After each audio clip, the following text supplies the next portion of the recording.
히브리서 11장 27절 말씀부터 31절까지는 절절히 믿음으로라는 말씀이 나옵니다. 제가 늘 여기 본문을 이렇게 다룰 때마다 그냥 묶어서 그냥 해야 되나, 나눠서 해야 되나. 왜냐하면 절절히 믿음으로 했으니까 5번이나 믿음으로 라는 얘기를 이렇게 다루고 있어서 예전에는 제가 그냥 묶어서 이렇게 했는데 이번엔 나눠서 5번에 걸쳐서 설교를 할까. 그러니까 이 한 절절히 설교를 해도 되는 만큼 내용이 많아요. 좀 어떻게 생각하면 부흥회를 해도 될 만큼 내용이 많아요. 1시간 설교 갖고도 그 뭐 다 할 수 있는 내용이 아닌 내용이 정말 많이 담겨져 있는 그런 말씀들인데 그냥 좀 자세하게 다루면서 이 말씀을 우리가 어떻게 읽고 어떻게 받아야 될까 좀 생각하려고 합니다. 27절과 28절은 공동 번역에 보면 주어가 분명히 나와 있는데 오늘 우리 개역 개정에는 분명하게 나와 있지 않습니다. 공동 번역에는 어떻게 주어가 나와 있냐면 믿음으로 모세는 믿음으로 이러면서 27절과 28절에 모세라고 하는 단어를 이렇게 사용하고 있습니다. 29절과 30절은 안 사용했어요. 그 이하는 모세라는 주어를 쓰지 않았는데 공동 번역을 한 사람들이 지금 27절과 28절에 모세라는 단어를 썼다는 얘기는 아마 그 모세가 주어다고 하는 것을 명확하게 한 거다 그렇게 볼 수 있습니다. 그러니까 이 23절 말씀부터 계속 믿음으로 모세는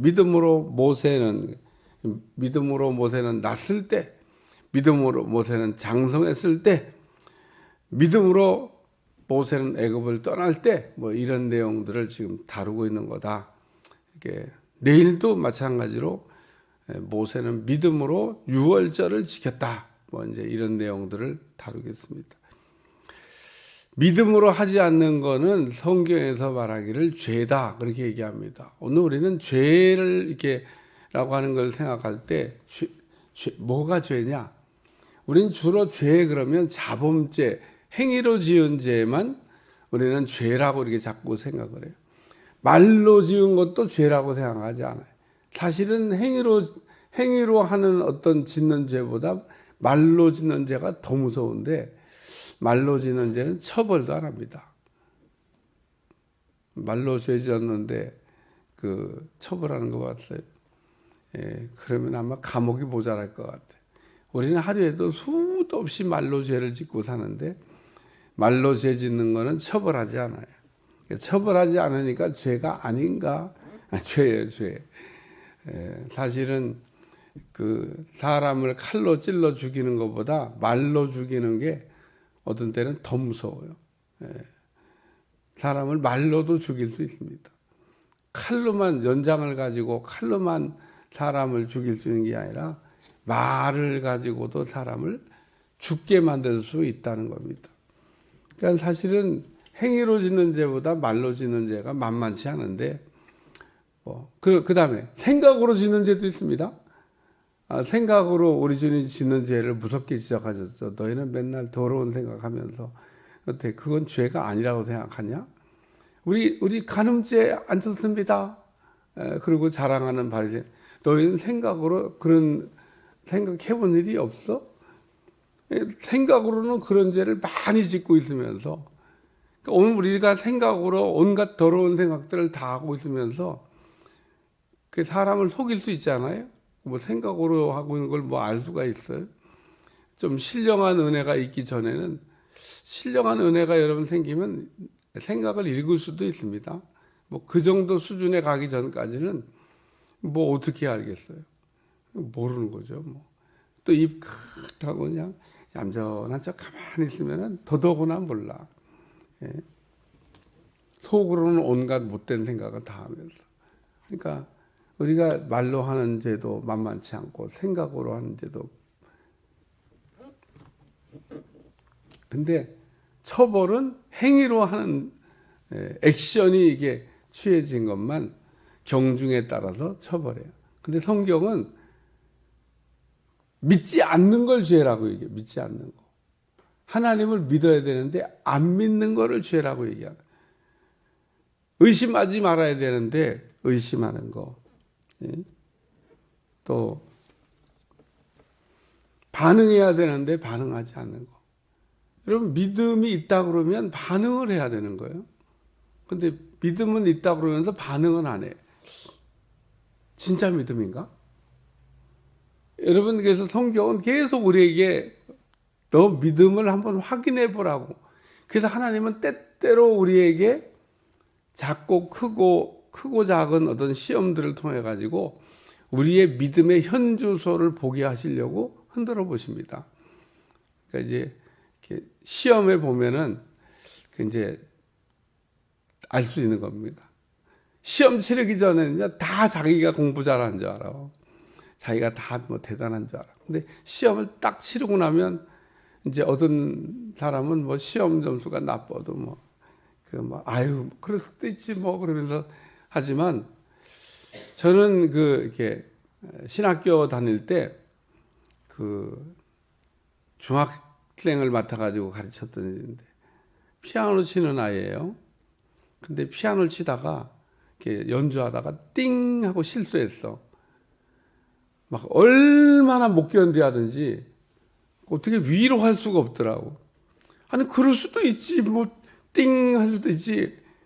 막 얼마나 막 그걸 갖고 자책을 하는지 그 아버지하고 저하고 막 그 아이를 달래더라고. 막 괜찮아, 뭐 그거 한번 띵 했다고 뭐 그걸 갖고 막 이렇게 막 온 세상이 다 무너지는 것처럼 막 이렇게 할 거는 없잖아. 괜찮아. 용납할 수 없다는 거야. 야, 그래갖고 그 아이를 달래느라고 한참 고생했던 기억이 납니다. 그 기억이 나. 이름도 안 잊어버려. 야, 내가 볼 때 지금 피아노를 굉장히 잘 칠 것 같아. 그 틀리는 거를 막 그렇게 못 견뎌했는데 얼마나 연습을 하며 실수하지 않으려고. 오늘 우리는 이렇게 반응하지 않는 거가 그게 바로 믿음이 없는 겁니다. 믿음이 있으면은 반응을 잘해요. 오늘 우리가 하나님의 말씀에 반응도 잘 안 하면서 나는 뭐 믿음이 좋아. 시험 쳐봤어요? 시험 쳐봐야 점수가 나오는 겁니다. 그래서 우리가 때때로 우리가 어떤 때는 이제 자각을 할 때가 있어요. 아이고, 내 믿음이 이것밖에 안 되는구나. 내 믿음이 나는 뭐 큰 줄 알았더니 이것밖에. 그래서 하나님이 알게 하실 수도 있고 또 내가 깨달을 수도 있고 자기 스스로 믿음을 시험해 봐서 예를 들면 자기 믿음을 알 수도 있고. 그래서 오늘 본문에 보면은 모세는 믿음으로 애굽을 떠났다. 그 얘기입니다. 떠났다는 얘기 하잖아요. 떠났다는 얘기. 애굽을 떠나. 믿음으로 애굽을 떠났다. 누가? 모세가. 모세만 애굽을 떠나야 되는 게 아닙니다. 우리 모두가 다 애굽을 떠나야 됩니다. 우리가 세상 속에 살고 있는데 어떻게 세상을 우리가 버리고 살 수 있냐. 그렇지만 우리는 천성을 바라보며 사는 사람들이잖아요. 세상에 살고 있긴 하지만 세속화되지는 않아야 된다는 거예요. 우리가 죽어야 된다는 얘기도 아니고 뭐 자살해서 천국 가자는 얘기, 자살하자는 얘기도 아니고 뭐 빨리 천국 가야 되나 그 얘기 아닙니다. 우리가 세상 속에 살고 있지만 물에 안 빠지는 것처럼 우리가 세상을 떠난다는 얘기는 세상에 물들지 않는 것을 얘기하는 겁니다. 그게 우리가 너희는 세상의 빛이라고 그랬잖아요. 빛을 가지고 세상에 들어가라고 그랬지 언제 세상을 떠나가지고 저 산속으로 들어가라고 우리 주님 말씀한 적은 없기 때문에. 근데 어쨌든 이스라엘 백성들이 이 세상을 상징하는 애굽을 떠났다. 세상을 상징하는 애굽을 모세는 떠났다. 그 얘기를 하고 있는 겁니다. 예수님이 제자들을 부르시면서도 하셨던 말씀이 있습니다. 너는 나를 따르라. 그랬는데 너희가 나를 따르려면 자기를 부인하고 자기 십자가를 지고 나를 따를 것이니라. 예수님이 제자가 되기 위해서 뭘 먼저 해야 될까요? 세상을 떠나야 돼요. 세상을 버리란 얘기가 아닙니다. 그러면 우리가 무슨 누구처럼 산속 들어가던데 그런 얘기를 예수님 얘기한 적은 없어요. 근데 우리가 세상을 우리가 떠나야 우리가 거룩한 사람으로 우리가 이제 변해야 그래야 이제 된다 그런 얘기입니다. 두 번째는 믿음은 가는 겁니다. 가는 거. 오늘 모세가 믿음으로 바로 왕에게 갔다 그런 얘기입니다. 하나님이 가라고 그래서 갔죠. 뭐 가고 싶어 갔겠습니까? 나라도 그냥 가고 싶은 생각이 없었을 것 같아요. 나단 선지자를 다윗에게 하나님이 보냈는데 나라도 가고 싶은 생각 없었을 거예요. 다윗이 어떤 사람인지 알고 갔습니다. 다윗이 어떤 사람이에요? 우리야 장군을 아무도 모르게 깜짝같이 죽였습니다. 아무도 모릅니다. 근데 누가 제일 먼저 알았어요? 나단 선지자가 알았습니다. 그 사건의 전말을 알았던 사람이 누구냐? 그게 나단 선지자입니다. 하나님이 나단 선지자에게 다 알려주고 가서 너 그거 다윗에게 얘기하고 오라는 겁니다. 얼마나 덜덜덜 떨렸겠어요. 다윗이 쥐도 새도 모르게 그 이스라엘 충신인 우리야 장군을 죽이고 그 부인을 아주 그냥 선한 왕처럼 포장해가지고 그 부인을 거뒀는데, 그렇죠. 뭐 전사한 부인을 거뒀는데 다윗이 얼마나 훌륭한 왕입니까? 세상 사람들은 다 그렇게 생각해요. 근데 하나님이 그 다윗의 잘못을 지적하려고 나단 선지자를 보냈는데 나단 선지자가 그걸 모르고 갔던 게 아닙니다. 가가지고 어떻게 얘기하나를 밤새도록 고민했던 것 같아. 말 잘못했다가는 그냥 자기도 쥐도 새도 모르게 죽을 수 있습니다. 그러니까 얼마나 선지자이지만 그 가서 그런 일을 하기가 덜덜덜 떨렸겠어. 가가지고 그러니까 그게 예를 들어가지고 이렇게 얘기합니다. 예를 들어. 그러니까 다윗도 못 알아들어. 왜? 예를 들어서 얘기하니까. 아니, 우리나라에 그렇게 나쁜 놈이냐? 저를 얘기하는데 못 알아들어. 그랬다가 나중에 그 얘기를 전달하려고 갔으니까 그게 바로 다윗입니다. 나단이 아주 지혜롭게 얘기를 한 겁니다. 그러니까 혹 만약에 다윗이 회개를 안 하면 나는 이제 죽을 수도 있다 이런 생각하고 하나님 가라고 하니까 갔겠죠. 선지자는 뭐 하나님의 명령에 따라 살기도 하고 죽기도 하는 거죠. 구약성경에 여러분들 읽다가 하나님이 말씀한 대로 안 해가지고 죽은 선지자가 나오잖아요. 여로보암 왕이 죄를 졌을 때 거기 가서 그 잘못을 꾸짖으라고 했던 선지자가 있습니다. 근데 하나님이 그 선지자를 보내면서 뒤도 돌아보지 말라고 오라 하는데 이 사람이 머뭇거리다가 죽었잖아요. 왜? 하나님 말씀대로 안 했으니까. 그러니까 하나님이 가라고 할 때 가는 게 믿음이었다. 그래 오늘 모세는 바로 왕에게 여러 번 갔어요. 여러 번. 너 내 눈에 한 번만 다시 보이면 넌 그땐 죽는 거야. 근데도 또 갑니다. 야, 참. 바로 왕이 안 무서운가 봐. 안 무섭긴 왜 안 무섭겠어요? 나는 시행사애들 만나자고 해도 다리가 후덜덜 떨리는데 그 사람들이 나 죽이려고 하는 게 아니에요. 그냥 만나자고 그런 거지. 그래도 막 다리가 후덜덜 떨려요. 예? 여러분 어떤 목사님이 얘기하더라고 막 정말 죽는 것보다 더 힘들다고 그놈들 만나는 것 자체가 힘들어요. 뭐 사람이 사람 만나는데 뭐 무섭냐고 뭐 모세가 바로 왕한테 가는 것도 아닌데 뭐 근데도 세상이 참 그래요. 힘들어요. 그러니까 오늘 모세가 얼마나 어려운 길을 그렇게 바로에게 갔을까 생각하면 그게 뭐냐? 믿음이라는 거예요. 하나님이 가라 그러니까 갔다 오라니까 아멘 그러고 갔다 왔잖아요. 세 번째는 보는 게 믿음입니다. 모세가 뭐가 보였냐? 보이지 않는 하나님이 보였다고 좀 설명하고 있잖아요. 여기 27절. 곧 보이지 아니하는 자를 보는 것 같이 하여 참았으며. 그러니까 보이는 왕은 안 무서워. 근데 보이지 않는 하나님은 무서워. 이게 오늘 믿음이라는 겁니다. 여러분, 우리는 눈에 보이는 사람은 무서워해도 눈에 보이지 않는 하나님을 두려워하는 신앙이 우리에게 없다, 그런 얘기입니다. 우리는 눈에 보이지 않지만 보이지 않는 하나님을 보는 것 같이, 안 보인다고 하나님이, 내가 부정한다고 하나님이 없어집니까?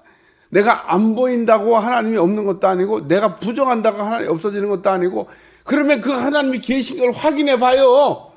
못 믿겠다고, 믿을 수 없다고 이런 헛된 소리 하지 말고, 세상에 많은 사람들이 보이지 않는 하나님을 안 보이니까 무서워하지 않고 안 믿겠다고 그러는데, 하나님이 왜 시퍼렇게 살아계십니다. 오늘 시브리서 11장 6절, 믿음이 없이는 하나님을 기쁘시게 하지 못하니. 믿음이 없이는 하나님을 기쁘시게 하지 못한다는데 뭘 믿으라는 거예요? 하나님이 계신 걸 믿으라는 겁니다. 하나님 우리에게 상 주시는 이심을 믿으라는 겁니다. 오늘 우리는 하나님은 살아계시다, 보이지 않는 하나님을, 모세도 그냥 음성만 봤지 못 봤어요. 하나님의 소리만 들었지. 그러니까 오늘 보이지 않는 하나님을 본 것처럼 오늘도 우리 주님께서 이렇게 보이지 않지만 보이는 하나님. 그래서 모세는 믿음으로 이렇게 애굽을 떠났고, 모세는 하나님께서 가라고 그랬더니 왕에게 갔고, 모세는 보이지 않는 하나님을 이렇게 보는 것처럼 믿음 생활을 했다. 믿음은 보이지 않는 하나님을 보는 것처럼. 그러면 내가 보이지 않는 하나님이 보인다, 이렇게. 그러니까 이 부분이 의심이 자꾸 들잖아요. 그러면 믿음 없는 거죠. 그러니까 보이지 않는 하나님이 본 듯하게 우리에게 느낌이 와야 됩니다. 조금 더 의심할 이유가 없어요. 하나님은 살아계신데. 그래서 눈이 이렇게 열리면 이제 새로운 세계가 보이는 겁니다. 여러분, 눈이 열리셔야 돼요. 왜 눈이 열려야 되냐? 우리가 이 육신의 눈 가지고 세상을 보고 사는 게, 야곱의 아주 위대한 점은 요셉이 그 두 아들을 이렇게 아버지 축복 기도하기 좋게, 장자는 오른손 쪽에 차자는 왼손 쪽에 이렇게 탁 갖다 손 얹으면 되게 오는데, 이 야곱이 눈이 어두워가지고 앞을 못 봤는데 손을 어금 맞췄다 그러잖아요. 오른손을 에브라임에게, 왼손을 므낫세에게. 그 뒤에서 쳐다보거든 요셉이, 아버지 손 바뀌었어요. 이쪽이 장자고 이쪽이 차자입니다. 야곱이, 내가 알고 있다고. 그러니까 이 야곱은 눈이 어두워서 누가 장자인지 누가 차자인지조차도 분별할 수 없는 눈을 갖고 있었지만, 영적인 눈은 밝고 하나님의 음성은 밝게 들고, 하나님이 누구에게 오른손 얹기를 원하는지를 알고 있어서 오른손을 에브라임에게 얹었다는 겁니다. 하나님이 원하시는 쪽으로 손을 얹은 거예요. 우리의 인생은 우리 마음대로 사는 게 아니라 오늘 하나님이 원하시는 대로 살아가는 거가 신앙생활인 줄로 믿습니다. 내 뜻대로 사는 게 신앙이 아니고 하나님 뜻대로 사는 거다. 그래서 오늘 예전에는 이 27절부터 31절까지 절절히 믿음으로라는 말씀이 이렇게 있는데, 그냥 한꺼번에 묶어서 이렇게 그냥 설명했는데, 이번에 새벽 기도를 하면서, 이게 묶어서 이게 다뤄야 될 내용도 아니다. 오늘 이게 자세하게 읽어보니까 이렇게 모세는 믿음으로 세 가지 일을 했다고 하는 얘기를 아주 명확하게 설명하고 있잖아요. 애굽을 떠나고, 왕에게 가고, 하나님을 봤다.